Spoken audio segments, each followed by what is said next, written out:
Hi guys, welcome back to another book review Thursday. Today we're going to be talking about The Property of the Mountain Man by Gemma Weir. So, I would say this is more like a novella, but this is a very steamy book. It's not slow burn at all. I feel like within the first 2-3 chapters we jump into the thick of it. What I do like is that it's very low drama. The book focuses on this couple within like their close-knit family or friends, but nothing too elaborate. The story is about them and that's what it focuses on. And I just realized I keep looking at my reflection. I need to be better at putting this back.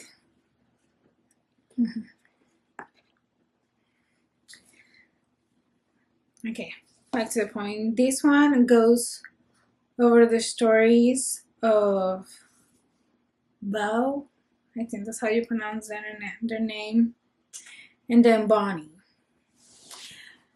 There is a big gap difference. There's a 22-year gap difference between Bo and Bonnie. He's 43, she's 21. So if you're not into big gaps, this might not be the book for you.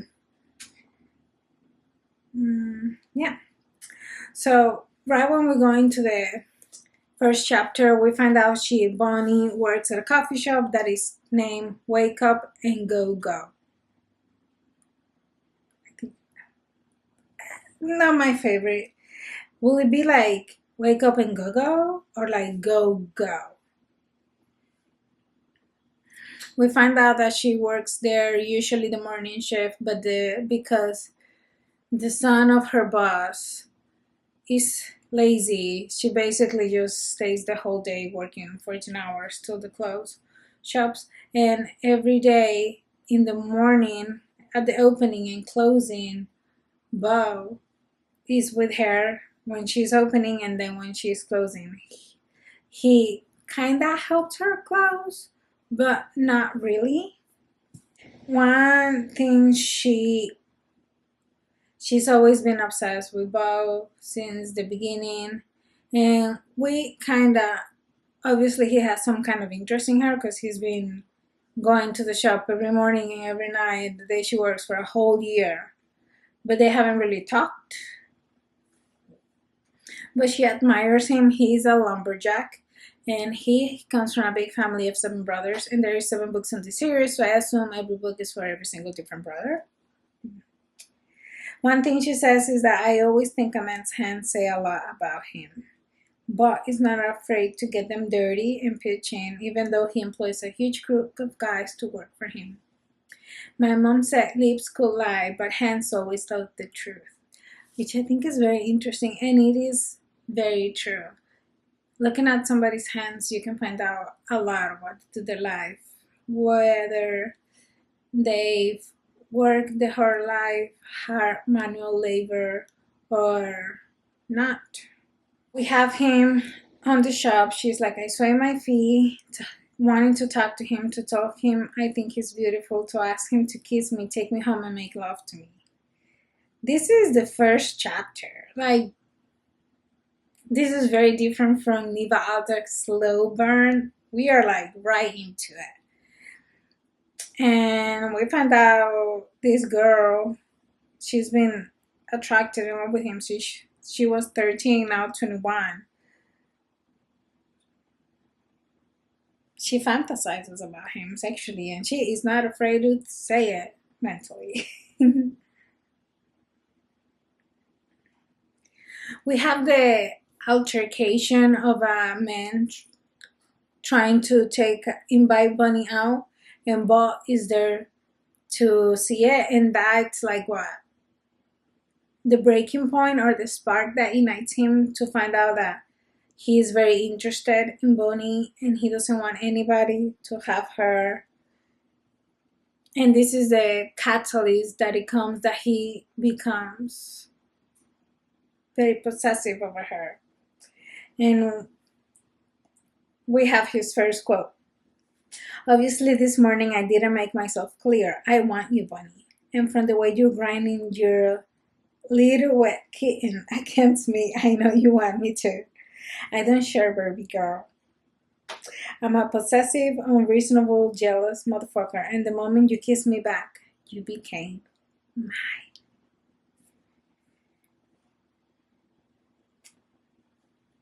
We're out there with the possessiveness. Yes. Love it. Hot. Let's keep going. We're gonna keep going. You're mine, baby girl. All mine, and I don't share. Today you get a free pass because I didn't make things clear to you. That's my fault. I should have told you how it was this morning, but now you know.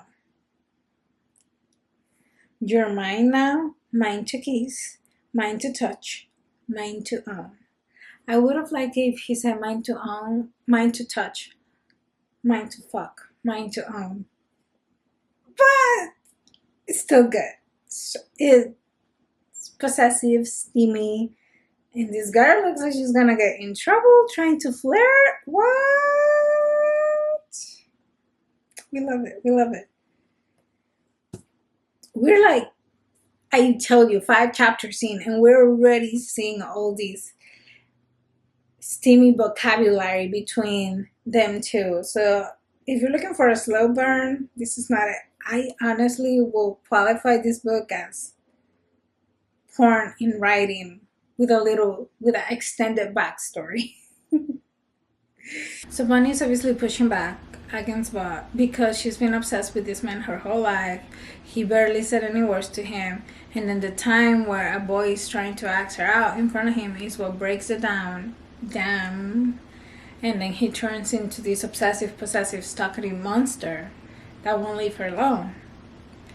And going back to the big gap difference, maybe it's because this is a small town. I don't know. But obviously he follows her to her house. She lives only with his dad because her mom died earlier in the year. But this is her dad speaking. But I don't know you that well, but your parents were good people. I think you and your brothers probably take after them.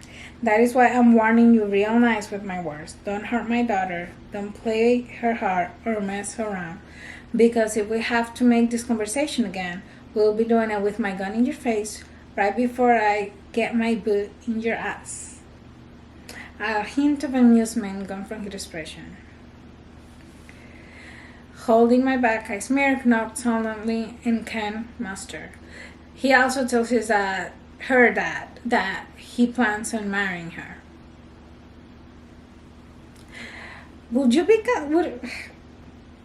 your father be a little concerned that this man that is 22 years older than you is following you and say that he wants to marry you? I don't know. It is a book. Now, on the other side, we do love a protective dad. I never really had that experience, so I'm kind of jealous of you girls that did. Now, nonetheless, I did have a lot of male figures in my family that took care of me, like gave that position as far as I could, because I did live with my mom. We have Bob told Bonnie that he was going to take her out at 8, and this girl's like, no.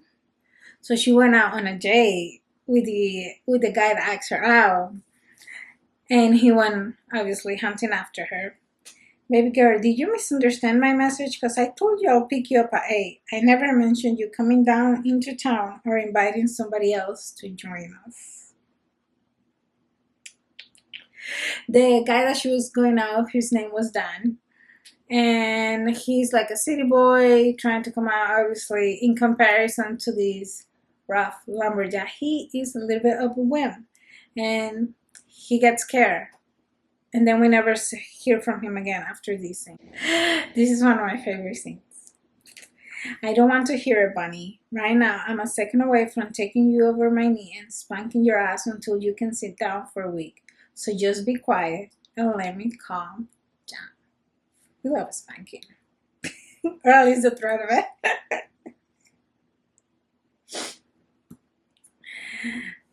He's owning me with a simple kiss, and all while we're both fully dressed. Mine, he rasps. I don't know what to say. He's literally rendered me speechless. He doesn't let go, but he straightens, allowing me to breathe space. I want you, baby girl, in my bed, in my life. I want you. I know you want me too. I can see it when you look at me. I can taste it on your lips when you kiss me back like I'm your man. I can smell it in your sweet, wet kitten when you're turned on. We're inevitable, Bunny. We haven't been the first time I drove past you all alone and unprotected in that coffee shop. I claimed you that day, and you've been mine ever since. This is not my hand. Stop. Love it. Ugh.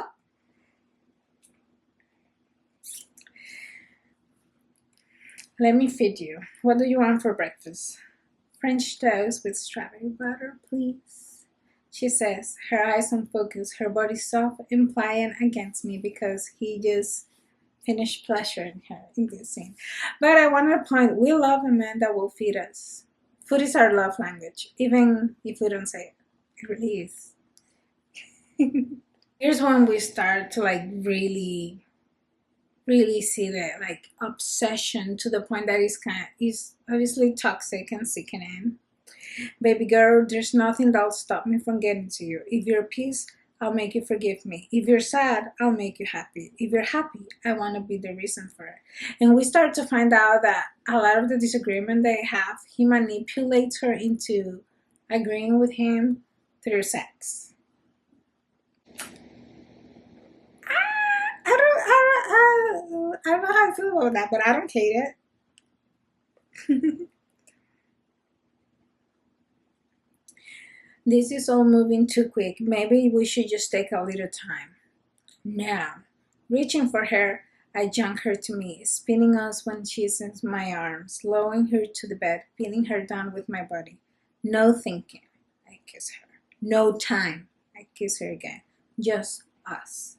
I told her, lifting her arms or encouraging them to wrap around my neck as I devour her mouth, persuading her with my lips and tongue in the moment with me.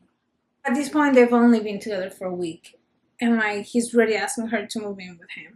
And I don't know, maybe I'm biased going to my own story because I got married 8 months after I knew of my husband, and 5 months. Let me see, we started officially dating in May. Mayo, Junio, Julio, Agosto, September. 5 months. We got married 5 months after we really started dating. Now we are military, we tend to marry fast. But I do believe that once you know, you know. It's kind of obvious because things you start adjusting so fast in your life and things just fall into place and it doesn't feel forced. But yeah, what do you guys think? Bonnie, whose best friend is Cora, and they went out drinking just like 21-year-olds do. They went out drinking, partying, and obviously they get drunk. And Bob went out with all his brothers to like stalk, inspire her. And we have one of his brother, Huck. Yeah, his name. Where are these names coming from? That fucking girl is a walking disaster. Who the hell is watching out for her? She left her house key under the doormat, for fuck's sake. Who growls as he climbs into the van and slams the closed door behind him. This is the introduction that I think is gonna be the next book, which is gonna be obviously Cora, Bonnie's best friend, and Bo, one of the brothers. He does call her Peaches, and I love that. Peaches, Peaches, Peaches, Peaches. Did you watch the Mario movie? Peaches! I love that. Peaches. Jack Black. During this story, we find that every single time Bo is asking her to live with him, and Bonnie just keeps pushing back, trying to create distance between them. And one of the things, how can we go from the most amazing sexual experience of my life to stunning silence and tense pain in such a short amount of time? Girl, you've been pushing this man back, ignoring him, trying to go out with other people. At some point, he gotta give up.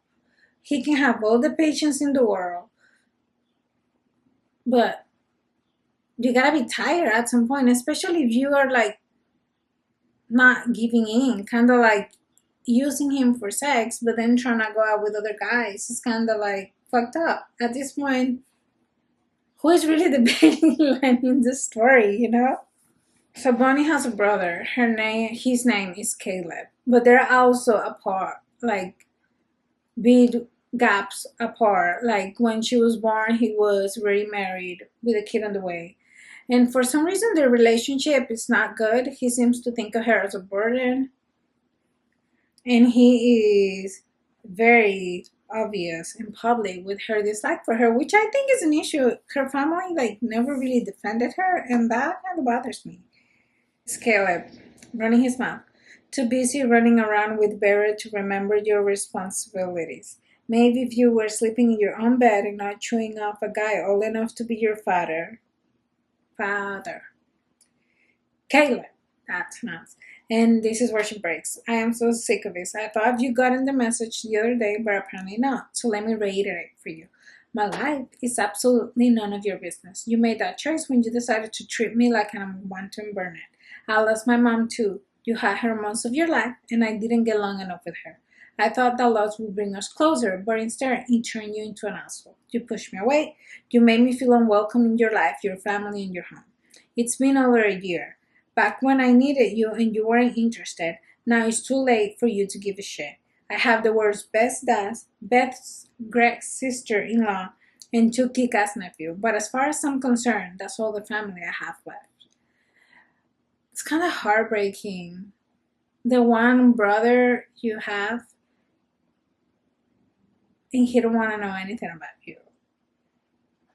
But this was the capitalist that pulls her back to Bo because she starts crying, and I'm like, well, I don't have anybody to be with. So she goes back, hunts for him, and she admits that she's in love with him, that she want to be with him, and happily ever after. They get engaged, they get married. That's it. So like I said, it's a very short, sweet novella that it gets steamy very quick, very fast. I don't want to say it's not really my favorite, but if you want a quick read in between stories, keep you entertained, makes you giggle a little bit, it might be for you. Let me know what you think, and I'll see you later.